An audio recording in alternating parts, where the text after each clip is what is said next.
Hello, hope you're okay today.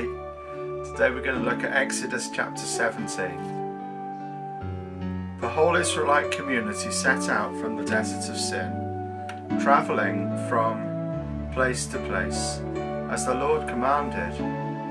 They camped at Rephidim, and there was no water for the people to drink. So they quarrelled with Moses and said, "Give us water to drink." Moses replied, "Why do you quarrel with me? Why do you put the Lord to the test?" But the people were thirsty for water there, and they grumbled against Moses. They said, "Why did you bring us up out of Egypt to make us and our children and livestock die of thirst?" Then Moses said to the Lord, "What am I to do with these people? They are almost ready to stone me." The Lord answered Moses, "Walk on ahead of the people. Take some with you and the elders, and take in your hand the staff with which you struck the Nile, and go. I will stand there before you by the rock at Horeb. Strike the rock, and water will come out of it for the people to drink." So Moses did this in the sight of the elders of Israel, and he called the place Massah and Meribah, because the Israelites quarrelled and because they tested the Lord by saying, "Is the Lord among us or not?" The Amalekites came and attacked the Israelites at Rephidim. Moses said to Joshua, "Choose some of our men and go out to fight the Amalekites. Tomorrow I will stand on top of the hill with the staff of God in my hands." So Joshua fought the Amalekites as Moses had ordered, and Moses, Aaron and Hur went to the top of the hill. As long as Moses held up his hands, the Israelites were winning.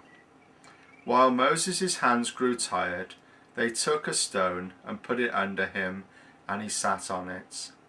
Aaron and Hur held his hands up, one on one side and one on the other, so that his hands remained steady till sunset.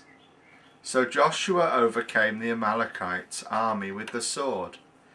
Then the Lord said to Moses, "Write this on a scroll or something to be remembered, and make sure that Joshua hears it, because I will completely blot out of the memory of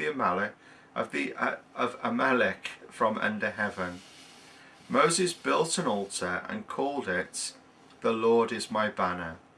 He said, "For hands were lifted up to the throne of the Lord. The Lord will be at war against the Amalekites from generation to generation." Well, that's the end of our reading for today.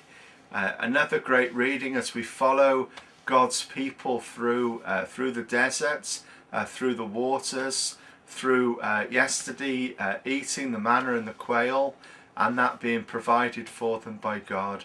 But now we see once again they grumble, they're thirsty, and God performs a miracle through Moses so that they might drink.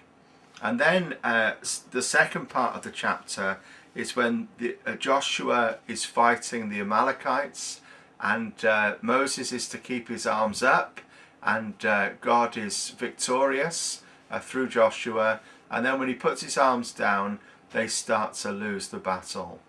When I read this, I just thought of this simple thing, that when we put our arms up in praise and in worship to God, it's a symbol that we're surrendering to God. We're surrendering ourselves, all that we are and all that we have, to Him in praise and in worship.